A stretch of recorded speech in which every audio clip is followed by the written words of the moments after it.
जय गणेश सम्पूर्ण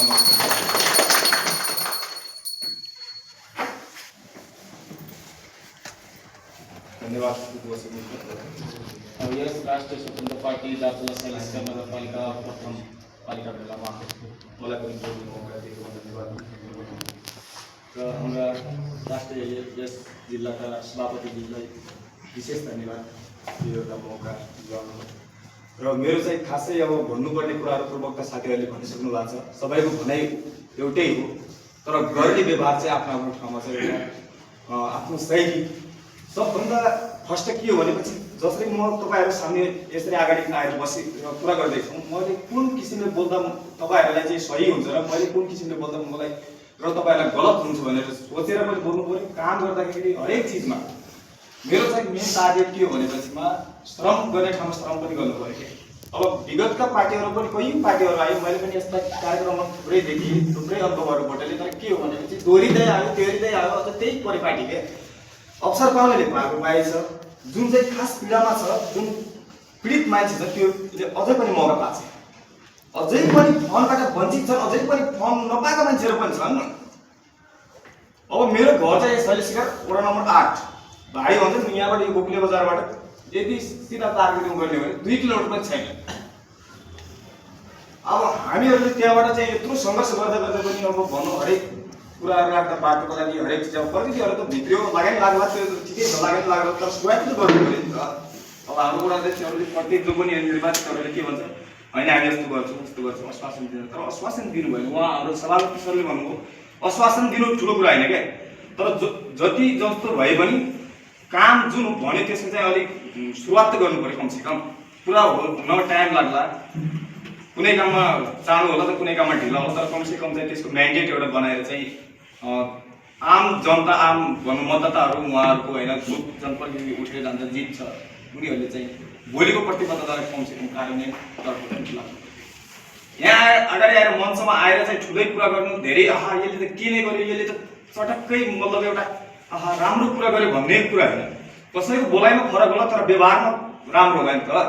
र कसैको व्यवहार राम्रो होला त बोलाइमा फरक यो भइरहेको छ। सबै त सन्तुलित, हाम्रो 5 अङ्ग छ, 5 अङ्गमा त सन्तुलित बराबर त छैन, तर 5 अङ्गको प्रत्येकको बराबर काम छ। त्यही भएर मेरो चाहिँ के हो भने छोटकरीमा भन्नु सक्यो, धेरै लामो समय पनि नलियो। सबैको आफ्ना अरू मान्छे पनि होला, हामी साथीहरू पनि म जस्तै। त म के भन्छु भनेपछि घन्टीमय बनिया छ देश, र घन्टीमय विचार पनि गरौँ, घन्टीमय कल्चरलाई पनि बचाउँ के। जसरी बालेन शाहले अब सुदूर दूर नै भनेको छ नि, त्यसरी नै सुदूर दूर नैलाई हामीहरूले प्रत्येकले मैले मेरो विचारबाट परिणत गर्नु पऱ्यो नि त। कुनै साथीको चाहिँ घरमा जाने बाटो चाहिँ यदि भइरहेको छ भने मैले श्रमदान गर्दाखेरि के फरक पऱ्यो त? श्रमदानतिर पनि जाउँ क्या, सबैतिरमा चाहिँ के भन्छ भने अब उहाँसँगले मैले फोकस गरेको छु, उहाँ फ्रिडम बस्न पनि हुन्छ नि हो, फ्रिडम पनि बस्नु पऱ्यो कि, अपर्च्युनिटी आयो भने बस्नु पऱ्यो। त्यो यहाँभित्रै चाहिँ हलभित्रै बस्नु भन्ने होइन। तर अवस्था ठिक छ, अब गरिबको सिजन छ, फ्रिडममा बस्नु चाहिँ अलिक उचित भएन भनेपछि यस्ता यावत कुराहरू छन्। अब कुराहरू जति गरे पनि सकिने होइन, कुराहरू थुप्रै राख्ने मन थियो। अब राखेर के फाइदा हो? त्यो सबभन्दा पहिले व्यवहार हुनु पऱ्यो, एकजुट। अब ठिक छ, हाम्रो बिस्तारै सङ्गठनहरू बन्दैछन्, मेरो पनि एकदम 100% छ। मैले मेरो आफ्नो अनुभव विगतका भोगेका, मैले सिकेका होइन। कसैले मबाट चाहिँ कोही कोसिस यदि भनौँ न ममा भएको खुबीलाई यदि कसैले साटासाट गर्न चाहन्छ भने म हस्तान्तरण गर्नु मन मैले पनि एउटा चाहिँ भनौँ के भन्छ कोचिङ एउटा हिँड्दै दिन सक्छु अब होइन। त्यो के हो यताउति भन्ने अब हाम्रो यो समाजको यो दार्चुलाको मानसिकता, दार्चुलाको मान्छेको मानसिकतामा सुधार आउनु पऱ्यो। सबभन्दा भनेको मानसिक चेन्ज हुनु पऱ्यो। त्यो जातीय विभेदीय हरेक चिजहरूलाई चाहिँ गर्नु पऱ्यो।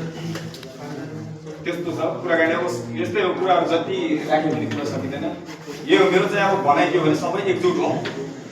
आगामी हाम्रो राष्ट्रिय स्वतन्त्र पार्टीको निर्णयलाई चाहिँ एउटा मिसन बनाऊ।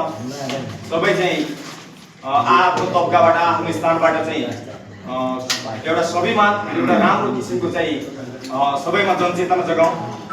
सकेसम्म त उहाँ सरले भन्नुभएको छ, हाम्रो सभापतिज्यूले अब आउँदो उसमा चाहिँ ओडामा पनि गर्ने भने ओडामा चाहिँ मेरो के छ भने यदि म उपस्थित हुन सकेन भने पनि प्रत्येक ठाउँमा चाहिँ घुम्ने के, प्रत्येक ठाउँमा के छ यो आफ्नो सदस्यता दिएको मान्छेको भन्दा पनि त्यहाँको स्थानीय रूप दिनु पऱ्यो क्या। मेरो सोच भनेको त्यो, जस्तै उहाँ जानुहुन्छ सर, त्यहाँको स्थानीय नचिनेको मान्छेको बाटो दिनु पर्यो क्या त्यो के छ समस्या भनेर वास्तविक समस्या त्यसलाई थाहा हुन्छ म सङ्गठित छु मैले त उहाँबाट के दिए होला होइन पैसा यताउति दिए होला त म भनौँ न एउटा खर्च दिए होला त मलाई थाहा हुँदैन भनेपछि त्यस्तो किसिमको हुन्छ अब यो कुरा जति गरे ठिक छ ल धन्यवाद यहाँ बोल्ने मौका पाएँ आगामी दिनको पनि कुराहरू राख्दै गरौँला आफ्ना भनाइहरू साटासाट गर्दै गरौँला धन्यवाद जय घन्टी जय रूपा